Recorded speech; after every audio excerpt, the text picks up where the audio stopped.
დღეს 17 თებერვალია და დღევანდელი დღიდან იწყება ჩინეთში ახალი წელი.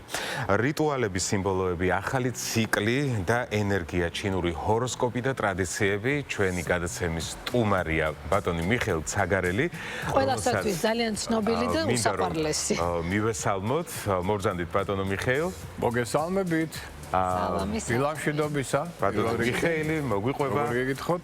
ძალიან საინტერესო ამბებს ტრადიციულად. ნუ, სანამ მოგიყვებით, პირველ რიგში მინდა სწორედ გისაჩუქროთ ეს თქვენ ასტროლოგიური ჩემი კალენდარი 12-ვე ზოდიაქოს ნიშნის დადებითი უარყოფითი დღეები, ახალი მთვარე, სავსე მთვარე, მათი მნიშვნელობები, ეს ყველაფერი. ეს და გავიკრათ ოთახში მე მგონი. ხო, ეს უკეთ თქვენი ციტატა. როგორ გავაიყენე, მაგრამ ყველა შეუძლია ისარგებლოს, ეს არის მთავარი. ეხლა ოპერალის სკოლისა შემოკარგება მნიშვნელოვანი დღეა, იმიტომ რომ დღეიდან შემოდის აბსოლუტურად სხვა ენერგია სამყაროდან, კოსმოსიდან და ამას აბსოლუტურად ყველა ვიგრძნობთ, იმიტომ რომ ეს ყველაფერი ველოდება 16 საათზე 3 წუთზე თბილისის დროით, იშვიათია რომ ასეთ კარგ დროს იწყებოდეს, თვითონ ღამეა ხოლმე. როგორ შევხვდეთ? ეხლა როგორ შევხვდეთ, იმიტომ რომ ხო, პატივი ხა ჩვენ რო შევდივართ ვინმე სტუმართან, სტუმრად მივდივართ ხო, მაშინ ვაქცევთ განსაკუთრებულად როგორ ხდება ჩვენ მასპინძელი. ასევე ზუსტად, ეხლა შემოდის სტუმრად უკვე ეს ცეცხლის სტიქიის გიჟგადარეული ველური მუსტანგი ჩვეულებრივი ცხენი არ არის. ცეცხლის სტიქიის არის და ამიტომ ხა ჩვენ როგორ შევხვდებით, როგორც მასპინძლები. ამაზე იქნება დამოკიდებული მისი ჩვენდამი განწყობა, ხო? შესაბამისად, ეხლა რა უნდა ვქნათ შემოკარგებო პირველ რიგში. რიტუალი ძალიან მნიშვნელოვანია, პატივი მივაგოთ რით. სიმბოლო ცხენის. პატარა თუნდაც რო კონდეს, ხო? წითელი ფერი არის პრევალირებადი. თუმცა შეიძლება სხვა ფერების გამოგეთ ყვითელი, ნარინჯის ფერი შეიძლება გამოიყენოთ. ცოტა რო გავაცივოთ ეს დიდი სიცხე, იმიტომ რომ ეს მაინც ცეცხლის სტიქიაა, ხო? წითელი ფერზე ძალიან დიდი ენერგიის მატარებელია, შეგვიძლია ლურჯი გამოიყენოთ, შიგადაში მწვანე გამოიყენოთ, თუნდაც ესეთ პატარა რაოდენობით, მაგრამ ძირითადი ფერი არის წითელი. ამიტომ სანთელი გვინდა წითელი ფერის ან ყვითელი იყოს და აუცილებლად ავანთოთ სანთელი დღეს 16 საათზე 3 წუთზე. ჩაუთქვით სურვილები. რა გინდათ რომ მოხდეს თქვენ ცხოვრებაში. მათ შორის თუ დაუშვათ ვიზუალურად გიჭირთ წარმოდგენა, მაშინ ჩამოწერეთ. ჩამოწერეთ და აუცილებლად წაიკითხეთ ეს ყველაფერი რამდენჯერმე მაინც რომ მოხდეს აკუმულაცია დიდი ენერგიისა თქვენი სურვილებისა. ეს ოღონდ ნუ იქნება ეს ფინანსურ საკითხებთან დაკავშირებული თქვენი სურვილი. ფინანსური ცალკეა. 1 ლარიანს ვიღებთ. ამ 1 ლარიანს შეგიძლიათ ეს ხელში დაიკავოთ ცოტა ხანი ამთებულ სანთელთან ერთად და სიმბოლოსთან ერთად ცხენისა, ხო? და ჩაუთქვით, აბა, რა გინდათ რომ მოხდეს თქვენ ცხოვრებაში ფინანსური კუთხით მომავალ წელს. რატო? იმიტომ რომ თვითონ ეს პერიოდი საკრალურია. დღეს მარტო ის კი არ არის რომ შემოდის ცხენის წელიწადი, არამედ დღეს არის ახალმთვარეობა და მზის დაბნელება ერთდროულად. ძალიან მნიშვნელოვანი დღეა. ერთგვარი კოსმიური პორტალი ენერგიების ზონა იხსნება და შემოდის ძალიან დიდი ენერგია. ჩვენზე ახლა დამოკიდებული. როგორ შევხვდებით? რა ენერგიით? იმიტომ თითოეული თქვენი აზრი, თქვენი სურვილი, თქვენი სიტყვა დღეს განსაკუთრებული მნიშვნელობის არის, ხო? ამიტომაც ჩვენ პირველ რიგში ესე იგი ფინანსური რიტუალი ჩავატაროთ, ზოგადი ესე იგი რიტუალი და კიდევ ამ სიმბოლოს წინ დავუდოთ მაგალითად პატარა ვაშლი თუნდაც, ხო? რატო ვაშლი ძალიან უყვარს ცხენს. ესე ჩვენი განსაკუთრებული პატივისცემის ასე ვთქვათ საგანი იქნება. და რაც თავარი ეს ლარიანი მერე უნდა ჩავდოთ აუცილებლად საფულიში. მთელი წელი ვატაროთ. როგორც ფულის მოზიდვის ერთ-ერთი საუკეთესო სიმბოლო. რასაკვირველია, რას ითხოვს ახლა ეს ცხენი ჩვენგან, რადგან არის ცეცხლის სტიქიის 5 სტიქია აღმოსავლეთში. 12 წლის მერე უკვე ცხენი აღარ მოვა. 12 წლის მერე მოვა უკვე მიწის სტიქიის ცხენი გაცილებით 7, მიხვდით? ამიტომ ეს არის განსაკუთრებული მოვლენა ცეცხლის სტიქიის ცხენი მოდის 60 წელიწადში ერთხელ. რა მოაქვს მას? უზარმაზარი ცვლილებები. იმიტომ ცეცხლია, ცეცხლი წვავს ყველაფერს, ცუს და მოაქვს ძალიან მნიშვნელოვანი ახალი. ამიტომ რეფორმების წელიწადია, მოემზადეთ დიდი ცვლილებები იქნება პოლიტიკიდან დაწყებული. შეიძლება ზოგიერთი საზღვრებიც კი გადაიხედოს, ზოგიერთი ქვეყანა საერთოდ შეიძლება ნელ-ნელა გაქრობის წინაშე დადგეს. აი ეს ხიფათის კი უკვე დაიწყება ეს პროცესები და აი რაც არის დედამიწასთან და სამყაროსთან დაკავშირებული გადანაწილების პროცესი. აქ არის იქნა და ცვლილებების ეროზული და დედამიწის ერგოველი იწყებს აწევას. ესეც გაითვალისწინეთ მნიშვნელოვანი მოვლენა, იმიტომ რომ ეს ნელ-ნელა ზრდის ადამიანის სულიერების კრიტერიუმს. რა ძალიან მნიშვნელოვანია. ამიტომ სიკეთის ენერგია მეტად შემოვა, მაგრამ სანამ ის შემოვა, იქამდე გარკვეული დაძაბულობა გვექნება. ისეთ საოცარი ამბები მოყევით რომ ვერც ვერთვებით დავმონჯდით მე ამოძით და გისმენთ ყურადღებით. 7 არასოდეს არ არის ეს გაითვალისწინეთ. მაგრამ ამ მდგომარეობა არის ჰოროსკოპის ნიშნების მიმართულებით. ნუ მოდი აღვნიშნოთ რომ საინტერესო წელია ყველასთვის თითქმის, იმიტომ რადგან ცვლილებების შემოდის, დიდი რეფორმების შემოდის, ბევრს აქვს ძალიან კარგი შანსები იმისა, რომ წელს თუ იქნება უღოდ აქტიური ენერგიული. ეხლა ზოგჯერ მეუბნებიან, აი კარგი წელი, მაგათ კირჩხიბებს აგერ ბატონო თქვენ ხართ, ხო?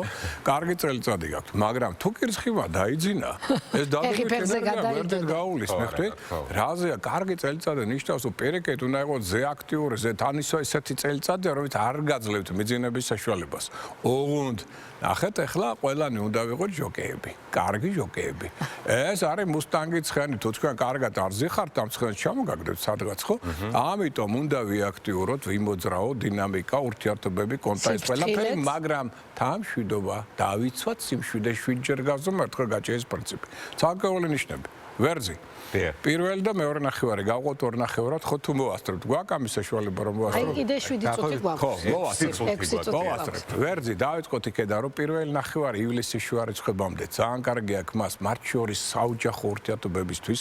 აქ მემკვიდრეობით საკითხები შეიძლება გადაწყვიტოს, ინტუიცია უძლიერდება და ამაზე დაყრდნობით სწორად მოქმედებს. მეორე ნახევარი უკვე ძალიან კარგია სიყვარულისთვის. სასიყვარულო პარტნიორული ურთიერთობა შეიძლება თანამდებობის პირი გახდეს, აუმჯობესებს ურთიერთობებს შვილებთან და ეს ყუდრო საოჯახო გარემო ხელს უწყობს მას უკვე კარიერულ განვითარებასა და ფინანსურად გამარჯვებას კონკურსებში, ლოტარეებში მონაწილეობის მიღება იქნება ძალიან წარმატებული მისთვის წელს. კუროს რაც შეეხება კუროებო, პირველი ნახევარი ითხოვს აქტიურ მოქმედებას, თქვენას არ გიყვართ მაინდა-მაინც, მაგრამ მიდექით, მოდექით, ხალხი შეაწუხეთ, იმოძრავეთ, რაც შეიძლება მეტი გაიცანით, პარტნიორული თანამშრომლობა იმოგზაურეთ. მეორე ნახევარში უკვე შეგიძლიათ უკვე მშვიდად სახლში საყოფაცხოვრებო საკითხები მოაგვაროთ, რაღაც ისეთი მოვლენები იქნება, რომელიც მნიშვნელოვანი იქნება საოჯახო და სანათესო კავშირებისთვის, შეიძლება ოჯახით შექმნათ, ამ კუთხითაც ძალიან კარგი იქნება. realობაში კარგი პერიოდია. ტყუპებს რაც შეეხება, ტყუპებს პირველ ნახევარში წლისა ელოდება ფული. ფინანსური შემოსავალი, შეიძლება პრემიები, ბონუსები, შეიძლება რაღაც ბიზნეს საქმიანობები და ასჩემო. მეორე ნახევარში გაილაღებენ, რაც მათ უყვართ, მოგზაურობა, მოძრაობა, ახალი ადამიანების გაცნობა, პარტნიორული თანამშრომლობა და ამიტომ ძალიან საინტერესო და აქტიური მათთვის, აი მათ რო უყვართ დინამიკა ესეთი იქნება განსაკუთრებით მეორე ნახევარი. კირჩხიბებს რაც შეგეხებათ, შემოკარგებობ, თავარი ფავორიტები ხართ განსაკუთრებით პირველ ნახევარში წლის, ამიტომ თქვენც უნდა მიდგეთ, მოდგეთ, ახალი პროექტები წარადგინოთ, ინიციატივა გამოავლინოთ, იმიტომ რომ ძალიან კარგი შანსი ესეთი რამ ხდება 12 წელიწადში ერთხელ, რაც ხდება ახლა თქვენ ცხოვრებაში. მეორე ნახევარი უკვე ფულის შემოტანია. ამიტომ აქ უკვე ინვესტიციები, კაპიტალ დაბანდებები, ძალიან საინტერესო ფინანსური დივიდენდები შეიძლება მიიღოთ. ლომი პირველ ნახევარში ემზადება. რისთვის? მას ამზადებენ მეორე ნახევრისთვის. რატო? იმიტომ რომ აქ ახლა ექნება დიდი ტრანსფორმაციები, გონებრივი აზრები, იდეები, ახალი ადამიანის გაცნობა. მეორე ნახევრიდან ეწყება ერთწლიანი მომავალი წლის ივლისის ბოლომდე წარმატებული პერიოდი. ამიტომ ყველა სახის შესაძლებლობა ექნება, ოღონდ უკვე ივლისის მეორე ნახევრიდან მოემზადოს დიდი წარმატებებისთვის. რაც შეეხება ქალწულებს, ქალწულება ოპერაციის სკოლისა პირველი ნახევარი წლისა ითხოვს თქვენგან რას? ცოტა მეტ ყურადღებას ჯანმრთელობის მიმართ, მაგრამ ზოგიერთი სხვა ჩვენს თუ ქონდა პრობლემები ჯანმრთელობასთან დაკავშირებით გამოჯანმრთელდება და ეს უკვე დადებითია. კარგი ურთიერთობები შეგიძლიათ დაამყაროთ კოლეგებთან, ხელმძღვანელებთან, რაც ხელში უწყობს წლის მეორე ნახევარში თქვენს პროფესიულ განვითარებას და კარიერულ წინსვლას. რაც შეეხება ახლა ისეთ ნიშანს, როგორიც არის სასწორებო, პირველი ნახევარი წლისა ძალიან მნიშვნელოვანია, რატო? კარიერულ განვითარებას უწყობს ხელს, მეორე ნახევარი თავისუფლების ზონაა. თავისუფალი იმპროვიზაცია, სპონტანური იმპროვიზაცია, ახალი იდეების, პროექტების დაწყება, შეიძლება გარეგნული იმიჯი შეიცვალოს, შეიძლება ახალი მეგობრული წრე შეკრა და ბევრი სასიკეთო ცვლილებები შემოვიდეს და რაც შეეხება ისეთ ნიშანს, როგორიც არის მორიელებო წლის პირველ ნახევარში მოემზადეთ მოგზაურობისათვის. მოგზაურობა უცხოელებთან აქტიური კონტაქტები იქნება, მეტად შტამბეჭდავი ახალ ადამიანებს გაიცნობს, შეიძლება ახალი პარტნიორული თანამშრომლობა ჩამოყალიბდეს და ეს უკვე მეორე ნახევარში ხელს შეუწყობს თქვენს პროფესიონალურ განვითარებას და კარიერულ წინსვლას. რაც შეეხება ახლა მშვილდოსნებო პირველ ნახევარში წლისა ენას ყველი დააჭირეთ, საიდუმლო დაიცავი და ისე იმოქმედეთ, მაშინ იქნებით უბრალოდ თუმცა 20 სექტემბრამდე ცოტა ფრთხილად. ვეზლი ნაღვლის ბუშტი გისუსტებათ, ამიტომ კვებას მიაქცეთ ყურადღება და ფარუმ ტრებს მიაქცეთ ყურადღება, რომელიც აქტიურდებიან თქვენს დურს უკან. მეორე ნახევარი უკვე წლისა გასლევით უკეთესი იქნება, განსაკუთრებით სექტემბრის მეორე ნახევრიდან. რაც შეეხება თხის ქას, თხის ქებო პირველ რიგში მაქსიმალური აქტიურობა წლის პირველ ნახევარში, სადღაც 20 სექტემბრამდე მაინც. ეს არის თქვენთვის ერთ-ერთი საუკეთესო პერიოდი. ხელს უწყობს პარტნიორულ ურთიერთობებს, ქორწინება, შეიძლება ახალი პარტნიორული თანამშრომლობა ჩამოყალიბდეს, შემოქმედებითი ნიჭი გამოავლინოთ. მეორე ნახევრიდან უკვე ცოტა ყურადღებით. ფარული აქტიურდებიან და რა ხდება ზურგს უკან, აკონტროლეთ მეტად, ცოტა ფრთხილად უნდა გავიაროთ. რაც შეეხება ახლა მერწყულებო, თქვენთვის ძალიან საინტერესო პერიოდია, პირველი ნახევარი მათ შორის, იგი ხელს უწყობს რას? მათ შორის პარტნიორულ თანამშრომლობას, მატერიალური ვნეტების მიღებას, ახალი საინტერესო იდეების რეალიზაციას. მეორე ნახევარი სხვათა არ იქნება ცუდი, იმიტომ პროფესიონალური განვითარების კუთხით იქნება მეტად სასიკეთო და წარმატებული. რაც შეეხება თევზებო, სიყვარულის დრო გაქვთ. საუკეთესო პერიოდია სასიყვარულო კონტაქტებისთვის, შვილებთან ურთიერთობისათვის, შეიძლება წლის მეორე ნახევარში გამოკრათ სერიოზულ თანამდებობას, ასე ვთქვათ, ხელი, საქმემოქმედო აქციებში მიიღოთ მონაწილეობა და საგრძნობლად გააზრდოთ თქვენი ავტორიტეტი. მე მგონი ჩავსვი ამ დროში. მე მგონი ყველა ზოდიაქის შეჯამებისთვისაც დაგვჭა დრო. ძალიან კარგი. ძალიან კარგი. ესე იგი მთლიანობაში მოდი აღვნიშნოთ, ესე იგი რა არის საჭირო? აქტიურობა, ოპტიმიზმი, არავითარი სუსტი ადამიანები და აი სულ რო წუწუნებენ და სულ რა გვეშვა აპაპაპ. ეს არა. მოითხოვს ეს წელიწადი დინამიკას, აქტიურობას, რაც შეიძლება მეტი სიყვარული. რატო? იმიტომ რომ ჩვენ ახლა კერჩხებში ვართ, ხო, წარმატების პლანეტა კერჩხები რა არის ოჯახი? პირდაპირ სიყვარული. ოჯახი, სანათესაო, სიყვარული, ეს არის სწორედ მემკვიდრეობით საკითხები, ეს არის სამშობლო, ხო?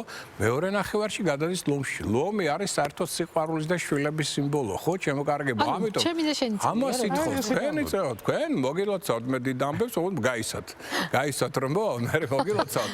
და ამიტომ ჩემო კარგებო, სიყვარული და სიკეთის წელიწადია, ოღონდ დინამიური მოქმედების პრინციპებზე აგებული. მიხვდით? არ უნდა მოვდუნო. ხო, არა მარტო სუფრასთან, არამედ ეს უნდა გადავიტანოთ დინამიურ ცხოვრებისეულ ურთიერთობებში, რაც მეტად მოვესიყვარულებით, ერთმანეთს მოვეფერებით, და ეს მარტო სუფრის მოფერება არ იქნება, მით მეტად გაილახებს თითოეული თქვენ. მე მგონი შესანიშნავი, ყველა ნიშანს შესანიშნავი. ყველას მინდა გისურვოთ, ოღონდ ერთი რამე თხოვნა მაქვს დღევანდელ დღეს მიმართ. მაინც დღეს უნდა შევხვდეთ აქტიურად, ხიარულად ამ წელიწადს, მაგრამ თან გავუფრთხილდით ჯანმრთელობას, იმიტომ რომ მზის დაბნელებაა. დაბნელების დროს ზოგს ერევა ტვინი. ამიტომ ცოტა გაატარებთ ხილდეთ არაგერიოთ ტვინი. ძალიან დიდი მადლობა ბატონო. ძალიან საინტერესო სტუმრობისთვის. კი, როგორც ყოველთვის გელოდებით ჩვენს ეთერში.